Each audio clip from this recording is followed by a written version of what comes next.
இணைய வாசகர்களுக்கு என் இனிய வணக்கங்கள். இணையத்தில் படித்ததை உங்களுடன் பகிர்ந்து கொள்கின்றோம்.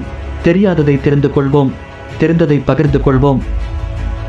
கோவில் நுழைவாயிலை மிதித்தால் என்ன அர்த்தம், அதையே தாண்டினால் என்ன அர்த்தம்? கோவிலுக்குள் நுழைகின்ற பொழுது சிலருக்கு நுழைவு வாயில் படியை ஏறி மிதித்து சென்றுதான் பழக்கம்.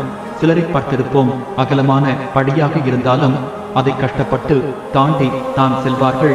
இது பற்றி சாஸ்திரங்களும் பெரியவர்களும் என்ன சொல்கிறார்?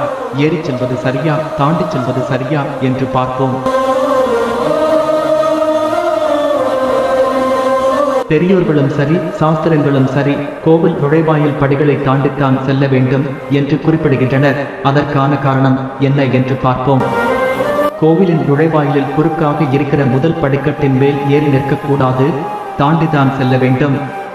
அதாவது கோவிலுக்குள் நுழைவதற்கு முன்னால் ஆறோ குளமோ இருந்தாலும் சரி, அல்லது வெளியில் நிச்சயம் தண்ணீர் குழாய் இருக்கும்.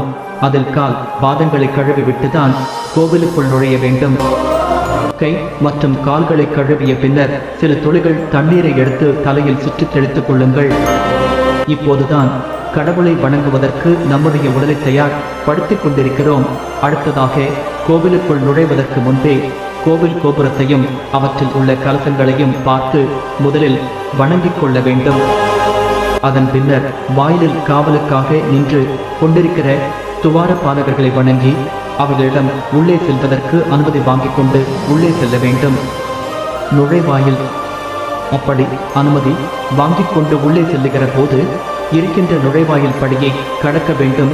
அந்த படியை தாண்டி செல்கின்ற பொழுது நான் கொண்டு வந்திருக்கும் பாவங்கள், எதிர்மறை எண்ணங்கள், மனதுக்குள் இருக்கும் கவலைகள், வினையான காரியங்கள் ஆகிய கெட்ட விஷயங்கள் எல்லாவற்றையும் இங்கேயே விட்டுவிட்டு கோவிலுக்குள் வெறும் சாதாரண மனிதனாக எந்த எண்ண ஓட்டங்களும் இல்லாமல் தெளிவான நீரோடை போலதான் வருகின்றேன் என்று மனதில் நினைத்து கொண்டே அந்த படியை தாண்டி செல்ல வேண்டும்.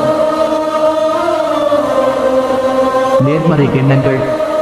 அதே சமயம் அந்த படிக்கட்டுகளின் மேல் ஏறி மிதித்து உள்ளே செல்கிறீர்கள் என்றால் மனதுக்குள் இருக்கும் அத்தனை எதிர்மறை எண்ணங்களையும் மனதுக்குள் சுமந்து கொண்டே தான் கோவிலுக்குள் வருகிறேன் என்று அர்த்தம்.